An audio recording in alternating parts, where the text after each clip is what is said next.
Nigel Farage basically implying this is a complete waste of time. Even if you get what you're saying is independence, it's not independence. You're just basically going under the umbrella of Brussels. Yeah, but Nigel Farage knows next to nothing about Scotland. I mean, two things. Firstly, in the European referendum, which Nigel won across the UK, but Nicola Sturgeon won it in Scotland massively. It was a massive vote to remain in Scotland, a narrow vote to come out across the UK. So the people have made a judgment on that. But more importantly, I mean, Scottish independence has always been cast in a European context. You know, the first thing that William Wallace or Mel Gibson in Braveheart did after he won the Battle of Stirling Bridge, he wrote a letter to the Hanseatic League, the medieval equivalent of the common market, saying, look, we're back in charge, we want to open our trading concessions, we want to be part of the single market again. That's, you know, like in 1297. Alex, so Scottish independence has always been cast in a European context. That's the big difference. Okay. Nigel Farage probably never even heard of that. But what the cynics are saying is, look, this is Nicola Sturgeon's last throw of the independence dice.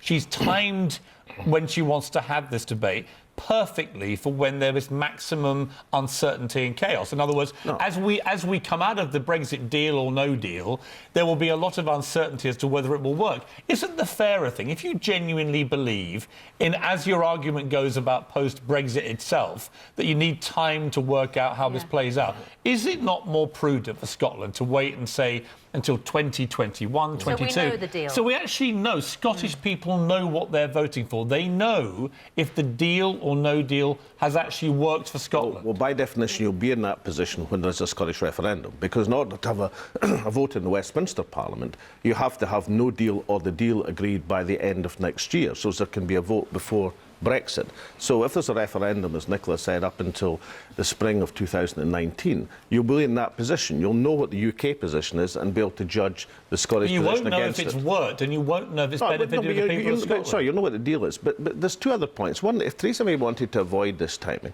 all she had to do was to agree to the compromise proposal that Nicola Sturgeon put, instead of dismissing it and casting it aside. And lastly, of course, you know, isn't it reasonable a politician carries out what was in her manifesto? This was in Nicola Sturgeon's manifesto when she was re-elected First Minister of Scotland. Oil revenue down 95%, right? General view that the SNP handling of public services has been mediocre at best. Well, hang on, let me just put the charge sheet to you, right? That Scotland cannot economically stand on its own 2 feet, concerned if they have to come out of NATO as a result of ceding from the UK, etc., etc. You know, if this goes through, right, and it's a disaster for Scotland, where does that leave the country? Where does it leave all the politicians like you and Nicola Sturgeon who are driving this so aggressively? Right, it was a long question, but let's try and take it in turn. Public service. I mean, Theresa May lectured Scotland on public services about, I think, the 2 or 3 days after. Then the English health statistics came out, which showed that the Scottish health service is performing 12% better in accident and emergency than the English health services. That kind of ridiculed the Prime Minister's argument.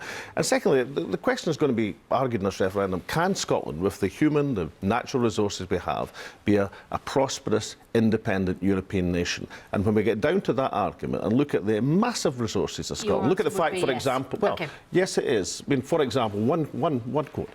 Scotland has more universities in the top 200 per head of population than any other country in the world, bar one. That sort of massive intellectual resource. Final point, the English are on to us on Twitter all morning saying, you know, what about having a referendum for the English to boot out the Scots? I mean, if you want to play that game, would you welcome that? Well, I'll tell you what, I've always been in favour of English self-determination. And a lot of people say England couldn't manage, but I tell you, I think England's a great nation, and I think they could run their own affairs. If it led to Scottish independence, you'd be happy. Alexander, thanks very much indeed. I've seen some revenge acts for a bad rugby performance, but this is really spiteful. Really spiteful, Alex Salmond.